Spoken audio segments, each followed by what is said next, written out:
जी अस्सलाम वालेकुम। उम्मीद करता हूँ सब लोग खैरियत से होंगे। अब बात यह है कि एनालिस्ट तो मार्केट के अंदर बहुत ज़्यादा हैं जो ये कहते हैं कि जी फ़लाँ हो जाएगा, फ़लाँ हो जाएगा, फ़लाँ हो जाएगा। यानी कि गोल्ड के रेट के हवाले से अभी आजकल शदीद किस्म की जो है ना वो पैनिक फैली हुई है मार्केट के अंदर।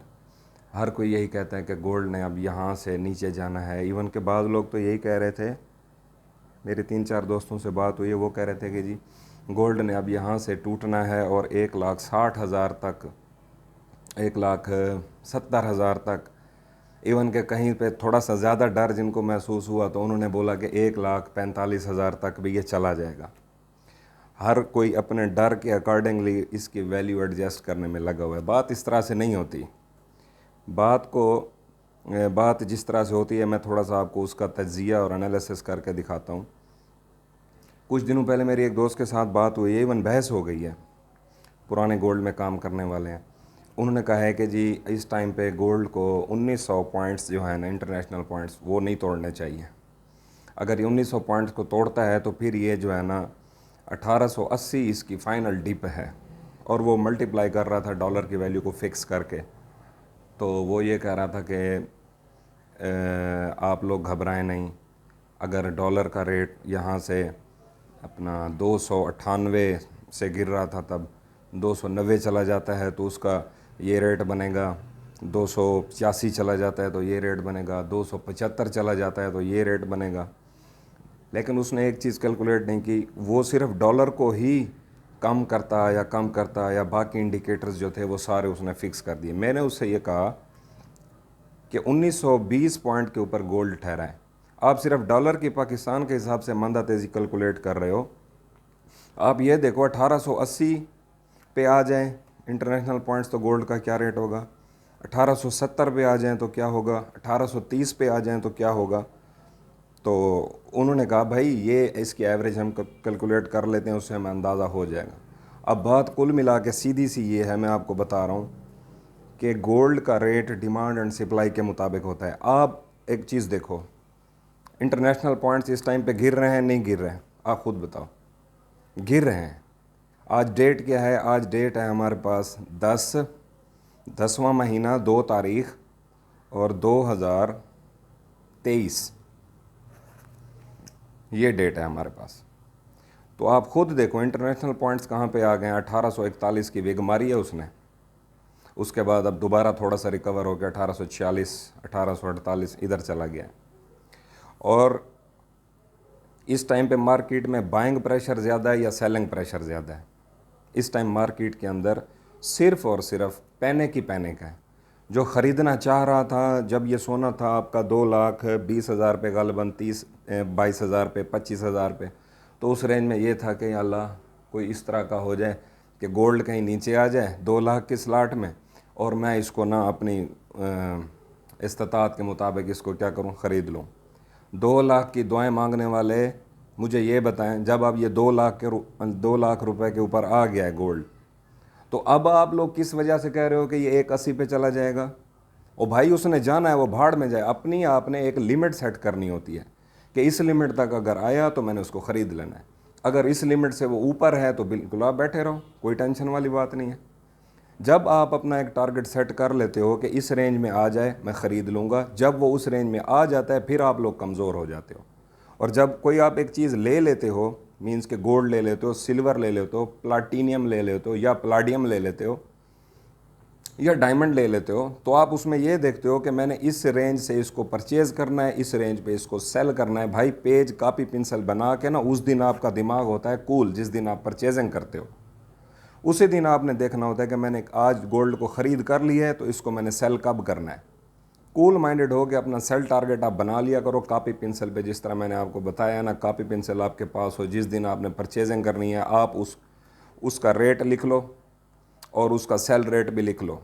उसके बाद गोल्ड आपके सेल रेट पे आए तो आप सेल करो, नहीं तो। और मेरी बात एक गौर से सुन लें कि गोल्ड में मैंने सुना है कि फ़लाँ बंदे को घाटा हो गया, फ़लाँ बंदे को घाटा हो गया। भाई गोल्ड में घाटा नाम की चीज़ ही एग्जिस्ट नहीं करती।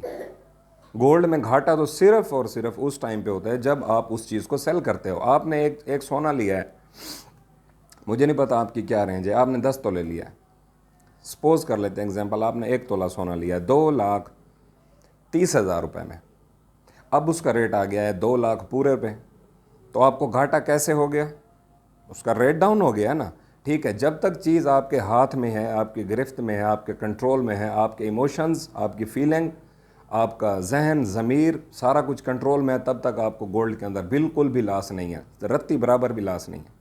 लॉस तो आप खुद अपने हाथों से बुक करते हो, या प्रॉफिट भी खुद अपने हाथों से ही बुक करते हो। यानी कि अब ये है कि अगर आप गोल्ड के अंदर लॉस नाम की चीज़ नहीं है, सिर्फ आपका टाइम ज़ाया होता है। यानी कि आपने लिया है उसको, आप अपना जहन बना लेते हो कि मैंने इसको 2,18,000 रुपये में लिया है, तो अब ये जो है ना 2,25,000 पे जब जाएगा मैं इसको सेल कर दूंगा। अब 2,18 से वो टूट गया, 2,18 से वो टूटा, वो सीधा चला गया 2,10,000 रुपये पे, इवन 2,05,000 रुपये पे।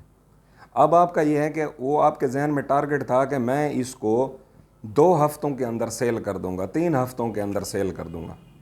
अब बात यह है कि उसका रेट तो नीचे आ गया है, अब आप वेट करोगे 3 हफ्ते, 4 हफ्ते, 5 हफ्ते, 5.5 हफ्ते, और ज़िंदगी की जमा पूंजी लगा के गोल्ड में ना बैठ जाया करो।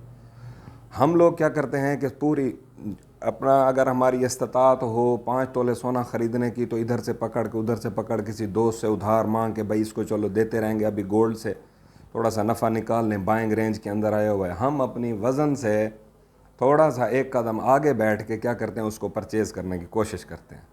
जब परचेज़ करने की कोशिश करते हैं, वो परचेज़ तो हो जाता है, अगले बंदे को लिमिट दी होती है हमने, आपको 1 महीने के बाद पैसे वापस कर देंगे। जब वो टाइम सर पे आ जाता है, फिर आपका दिमाग प्रेशर कुकर की तरह बूम, भाई अब क्या करना है? अब करना कुछ नहीं है भाई, अब उसकी म्याद आ गई है, उसको पैसे देने हैं। म्याद तो ऐसी चीज़ है, नाम रखो उसका, वो आ जाती है। तो आपने इस तरह का काम नहीं करना, अपनी इस्तात के मुताबिक काम करो, और हमेशा पार्ट्स के अंदर इसकी एंट्रीज बनाई करें आप।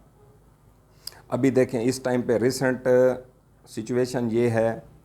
अच्छा, एक दोस्त मुझे कह रहा था कि चुगताई बाबा आप एक बात बताओ कि जब मार्केट के सेंटीमेंट सारे के सारे इस टाइम नेगेटिव हैं, मीन्स के उधर से हाफिज साहब का डंडा भी है और उधर से इंटरनेशनल पॉइंट्स के अंदर गिरावट भी है, इंटरनेशनल मंदा भी है, और हमारा कराची बुलियन खैर से वो भी बंद है, और वहाँ से भी पॉइंट्स देख के पता नहीं रेट नहीं निकाल रहे या क्या सिनेरियो हो रहा है, वो सारा कुछ आपके सामने है। भाई यहाँ पे मैनिपुलेशन होती है। जब आप ये कंफर्म हो जाओ कि यहाँ से रेट ने नीचे जाना है और श्योर शॉर्ट जाना है, सारे के सारे सेंटीमेंट आपको ये बता रहे हो कि अब गोल्ड ने नीचे जाना है, तो आप उसके अंदर उलट खेलो। जब सारी दुनिया ये कहे गोल्ड बर्बाद होने वाला है, तो उस टाइम आपने गोल्ड के अंदर एंट्री डालनी है। वो कोई बर्बादी का टाइम नहीं है। मैनिपुलेशन माइंडसेट सबसे पहले आपको मैनिपुलेशन के हवाले से सीखना चाहिए। गोल्ड के अंदर सिल्वर, प्लाटिनम, अगर इन चीज़ों के अंदर आपने काम करना है और उसमें कन्फर्म नफ़ा बुक करना है, तो हर टाइम आप गोल्ड की सवारी के ऊपर हैवी लोड के साथ ना बैठे हो। कभी गोल्ड को अपनी ज़िंदगी से 100% आउट करके कैश के अंदर भी नहीं बैठना, कभी 100% गोल्ड के अंदर भी नहीं बैठना। यानी कि आपके पास कैश भी होना चाहिए, गोल्ड भी होना चाहिए। एक ख़ास लेवल पे आपने एंट्री करनी है, उससे अगर ऊपर चला जाए नफ़ा बुक करो भाई, अगर उससे नीचे चला जाए तो आपके पास कैश होगा, आप उसकी बाइंग रेंज, आपकी थोड़ी सी उसमें कास्ट एवरेज हो जाएगी, आपका धड़ा बन जाएगा, आपका पड़ता बन जाएगा, आपकी कास्ट एवरेज हो जाएगी, आपका ही फ़ायदा है इसमें। बजाय इसके अब मैंने माइंड सेट बनाया हुआ है, मैंने 10 तोले सोना ख़रीदना है, सोना 2 लाख पे आ गया सॉरी, तो अब मैं ये कहूँगा कि 2 लाख रुपए के ऊपर सोना आ गया, मैं पूरे के पूरे 20 लाख रुपए लगा के 10 तोले सोना ख़रीद कर लूँ, ठीक हो गया भाई। ये सोच के कि बहुत से लोगों से अच्छी एंट्री तो कर रहा हूँ ना, बहुत से मखलूक फंसी पड़ी है ऊपर, देखो कोई 38 पे फंसा पड़ा है, कोई 35 पे, कोई 30 पे, कोई 15 पे, और 15 से लेकर 10 तक, 8 तक। By the way majority of people struck in this range. आप इस चीज़ को बेहतर समझते हो। अब उसके बाद क्या है, इस रेंज पे आने के बाद अब आपने ये करना है कि आपने 10 का 10 तोले एक ही टाइम पे बाय नहीं कर लेना, आपने 5 तोले, 4 तोले, 3 तोले, मैक्सिमम 5 तोले आपने एंट्री डाल लेनी है। एंट्री डालने के बाद आपने क्या करना है, वेट करना है। अभी मैं आपको आज की डेट का सिनेरियो बताऊं, सारी दुनिया कह रही है गोल्ड नीचे जाएगा, और हम इस टाइम पे दुबई से, पता है आपको हम ऊपर हैं या नीचे हैं दुबई से हम इस टाइम पे ऊपर हैं। ऐसा हुआ है पाकिस्तान में। आपने बुनियादी स्ट्रक्चर को नहीं समझा। आप पूरा मॉनेटरी सिस्टम विजिट करें। हमारे यहाँ आप देखते हो सिर्फ हमने गोल्ड खरीदा है, ऊपर जाएगा तो बेचेंगे प्रॉफिट करेंगे, नीचे जाएगा तो उससे लॉस हो रहा है उस वेट कर जाएंगे। आपने ये देखना है कि जैसे ही हमारे मुल्क के अंदर इन्फ्लेशन ने हिट किया है ना, इन्फ्लेशन के हिट करने से क्या होता है, पैसा डिवैल्यू हो जाता है। पैसा डिवैल्यू हो जाता है, चीज़ें वैल्यूएबल हो जाती हैं। चीज़ें वैल्यूएबल हो जाती हैं, हमें वो महंगी लगने लग जाती हैं। अब दोबारा जिस तरह हम डॉलर के ऊपर गिरफ्त में हैं, डॉलर को हमने कंट्रोल में रखा हुआ है, हमारी गवर्नमेंट ने, हमारे आर्मी चीफ ने मुल्क की बेहतरी के लिए डॉलर को इस टाइम पे क्या किया हुआ है, कंट्रोल किया हुआ है। डॉलर की जो स्मगलिंग थी हमारी इधर अफ़गानिस्तान की साइड पे वाया पिशावर वाली साइड, या हमारे यहाँ फोर्ट मंटरू वाली साइड से रकनी बार खान खोलू वाया चमन बॉर्डर, यहाँ से जो जा रही थी सारी स्मगलिंग, चीनी भी उसी रास्ते से जा रही थी, पेट्रोल डीजल इसी रास्ते से आ रहा था, डॉलर इसी रास्ते से जा रहा था सॉरी। तो ये सारी चीज़ें उनने जब रोकी है ना गवर्नमेंट ऑफ पाकिस्तान ने, उसके बाद ये है कि पैसे के अंदर सांस आनी दोबारा शुरू हो गई है। अब पैसा दोबारा अपनी वैल्यू पकड़ रहा है। पैसा जब अपनी वैल्यू पकड़ रहा है तो इसमें यह है कि पैसा जैसे ही वैल्यू पकड़ेगा, चीज़ें दोबारा अपनी उसी रेंज में आ जाएंगी जिस रेंज में थी। बात को आप समझें, इस टाइम हमारा इन्फ्लेशन की वजह से पैसा डाउनवर्ड ट्रेंड में था, अब वही उसी को सहारा मिल रहा है, वो अपवर्ड ट्रेंड में आ रहा है। तो हमारा ये बैलेंस पहले यूं हो गया था, पैसा नीचे चीज़ें ऊपर, अब पैसे की वर्थ ऊपर आ रही है, ये चीज़ें अल्टीमेटली डाउनवर्ड होती जा रही हैं। जैसे इनका बैलेंस बनेगा, कुछ दिन स्टेबिलिटी रहेगी, उसके बाद शूट, उसके बाद भाई फिर ये बैलेंस बिगड़ना शुरू हो जाए। क्यों? पाकिस्तान में कंटिन्यूटी नाम की कोई चीज़ नहीं है। मैं हर दफ़ा यही पीटता हूँ कि हमारे मुल्क में जो भी पॉलिसीज़ हैं, जो भी कंटिन्यूटी वाली बात है, कुछ भी नहीं है इसके अंदर। कंटिन्यूटी की बात हो रही थी, हमारे मुल्क में कंटिन्यूटी नाम की कोई भी चीज़ नहीं है इस टाइम पे। देखें, एक टाइम पे गवर्नमेंट एक पॉलिसी बनाती है, एक महीना चलती है, 2 महीने चलती है, पकड़ धकड़ होती है, चेक एंड बैलेंस होता है, टैक्स पेयर कौन से हैं कौन से नहीं, FIA हरकत में आ जाती है, FBR हरकत में आ जाती है। उसके बाद क्या होता है? यही तो रोना है इस मुल्क का बाबा। इस मुल्क में कंटिन्यूटी नाम की कोई भी चीज़ नहीं है। अल्लाह करे, अल्लाह पाक हमारे मुल्क को कंटिन्यूटी अता कर दें। वसाइल हमारे पास हैं, सिर्फ कंटिन्यूटी नहीं है। पॉलिसी मेकर बैठे हैं, इतने जहीन लोग इकट्ठे होकर कोई ना कोई पॉलिसी बना लेते हैं, फिर उसकी इम्प्लीमेंटेशन की जब बारी आती है, अब कोर्ट ने कोई भी ऑर्डर है वो कर दिया है। अब कोर्ट हमारी एग्जीक्यूटिव अथॉरिटी तो नहीं है। एग्जीक्यूटिव अथॉरिटी जो हैं वो उस चीज़ को एग्जीक्यूट करवाएंगे तो छोड़ें जी, वो लंबी बहस हो जाएगी। खुलासा बात का ये है, मैं ये कहना चाह रहा हूँ, इस टाइम वीडियो को एंड करने लगा हूँ, आखिरी बात, इस टाइम सारी दुनिया गोल्ड में मंदे में बैठी है। चुगताई बाबा इस टाइम गोल्ड के अंदर अपवर्ड ट्रेंड में बैठा है। किस लिए? जब आप मैनिपुलेशन के पॉइंट ऑफ व्यू से देखोगे, मैनिपुलेटर को यही चीज़ चाहिए कि सेंटीमेंट में नेगेटिव कर दूं, उसके बाद में उसको पॉजिटिव में ले आऊं। जब ये देखो, ये 2 लाख से जब 2,04,000 पे जाएगी ना, पठूर की बात कर रहा हूं, पीस की बात नहीं कर रहा। किसी इलाके में पठूर कहते हैं, किसी में रवा कहते हैं, किसी में तेजाबी कहते हैं, समझ रहे होंगे आप बात को। मैं पठूर की बात कर रहा हूँ। पठूर का रेट 2 से 3,000 बढ़ेगा, आप लोग कहोगे ये फेक पंप है, इसने नहीं जाना ऊपर।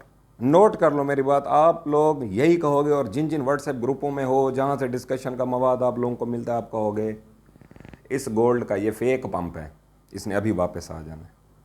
और थोड़ी सी देर के बाद जब वो अगले दिन, दूसरे दिन फिर उसने 3 से 4,000 का पंप लेना है, फिर आप लोगों ने क्या कहना है, यार ये क्या हो रहा है, समझ नहीं आ रही, डॉलर नीचे आ रहा है, गोल्ड नीचे आ रहा है, फलां साहब आप बताएं, फलां साहब आप बताएं, सर ये कैसे हो, राणा साहब, इस तरह से फिर बातें एक दूसरे से, भाई क्या बनेगा? फिर राणा साहब भी मजबूत हो जाएंगे, आप भी मजबूत हो जाएंगे। जब वो चला जाएगा 3-4 हज़ार ऊपर, फिर आप कहोगे यार ये ट्रेंड रिवर्सल हो गया है, 2 का पहले बॉटम बनाया था, 2 का दोबारा बॉटम बनाया, ये डबल बॉटम कंफर्म हो गया, अब इससे उसने ऊपर जाना है।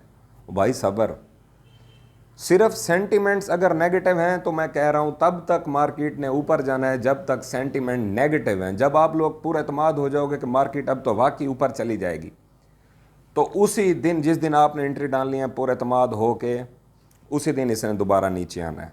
और इसको 197 का ब्रेक नहीं करना चाहिए। मेरी बात आप फिर तवज्जो से सुन लो, 197 को इसने ब्रेक नहीं करना। अगर इसने 197 को ब्रेक किया तो फिर इसको 88 to 85 की रेंज में जाने से कोई भी नहीं रोक सकता। ये एम पैटर्न रिवर्सल है, आप इसको समझो। इसके पैटर्न को आप थोड़ा सा ब्रॉड होकर दूर से देखो तो ये अगर इसका यहाँ से रिवर्सल ट्रेंड भी है तो भी आपकी एंट्री बनती है यहाँ पे। अगर इसने टूटना भी है मैनिपुलेशन पॉइंट ऑफ व्यू से भी आपकी एंट्री बनती है। फिर आप मुझे ये बता रहे होगे कि ये वजह बनी है कि ऊपर चला गया है। भाई ये वजह बनी है तो वजह फिर आप मुझे बता रहे होगे, मैं सिर्फ ये बता रहा हूँ आपको कि मैनिपुलेशन पॉइंट ऑफ व्यू से, मैनिपुलेशन माइंडसेट से आप इस टाइम गोल्ड के अंदर अगर तो बुलिश हैं तो आप कुछ ना कुछ गेन कर जाओगे। और मेरी बात गौर से सुनो, जो लोग 9,000 से लेकर 10,000 की रेंज तक फंसे हुए हैं उनके लिए खासकर 9,000 से लेकर 10,000 की रेंज में जो लोग फंसे हैं उनको निकलने का एक सुनहरी मौका ज़रूर दिया जाएगा। Market manipulation point of view से बता रहा हूँ, आप लोग मजबूत हो जाओगे। आप लोग कहोगे यार पहले घाटा हो रहा था, अब तो चलो लेवल पे तो आ गए। ओ भाई, लेवल से निकलना है आपने, अपना एहसास करो। मेरी आप ये वीडियो देखने के बाद भी अगर आप लॉस करो तो मेरा वीडियो बनाने का कोई भी मकसद नहीं रहता। इस टाइम पे मैं मार्केट के अंदर इंतहाई बुलिश हूँ। इसको रवा को जाना चाहिए 9 से 10,000 की रेंज में, 9 से 10,000 ये मैंने लिख लिया। और ये किस डेट तक जाना चाहिए? आज से 4 से 5 दिन के अंदर अंदर, मीन्स कि आज 2 तारीख है, 7 तारीख 10वां महीना 2023 तक रवा को 9 से 10,000 की रेंज में जाना चाहिए। पीस की आप देख लो, पीस का और रवा का डिफरेंस आपको पता होता है, 2-4 हज़ार का गैप रह जाता है हमारे यहाँ। और जब यहाँ पे आप पहुँचो आपने निकल जाना है, उसके बाद आपने वेट करना है एक अच्छी एंट्री का। अच्छी एंट्री का मतलब दोबारा ये 2 पे अच्छी एंट्री नहीं होगी, फिर ये 90 पे भी अच्छी एंट्री नहीं होगी। अगर इसने 97 का घर तोड़ दिया तो फिर आपकी एंट्री बनती है 90, पूरा 90 पे आपकी एंट्री बनती है। अगली एंट्री आपकी बनती है 85 पे, फिर बनती है 80 पे, फिर बनती है 75 पे, फाइनल एंट्री बनती है 70 पे। और 70 के बाद अगर ये नीचे चला जाता है तो आप पाकिस्तान के अंदर रहने वाले उन 3 से 4% लोगों के अंदर होंगे जो गोल्ड का काम करते हैं और वो इस टाइम पे बेस्ट एंट्रीज के अंदर बैठे होंगे। मेरी बात आपको समझ आ रही है? हमेशा गोल्ड के अंदर प्रॉफिट ही करना सीखो भाई। टाइम को छोड़ो और अपनी ज़रूरत से ज़्यादा गोल्ड पे इन्वेस्ट ना करो। उसी के मुंह को ना देखते रहो कि हर टाइम कि अभी ये इसका रेट अप हो तो अभी मैं इसको फिर सेल करूं, ये करूं। आज के लिए मेरी आपको यही इन्फॉर्मेशन थी। उसके बाद जो मैं नेक्स्ट वीडियो बनाऊंगा उसमें हालात हाज़रा के हवाले से फिर डिस्कस करेंगे क्या सिनेरियो बन रहा है। तब तक के लिए इजाज़त। चुगताई बाबा को आपकी दुआओं का बेहद शुक्रिया। अल्लाह हाफ़िज़, जज़ाकल्लाह।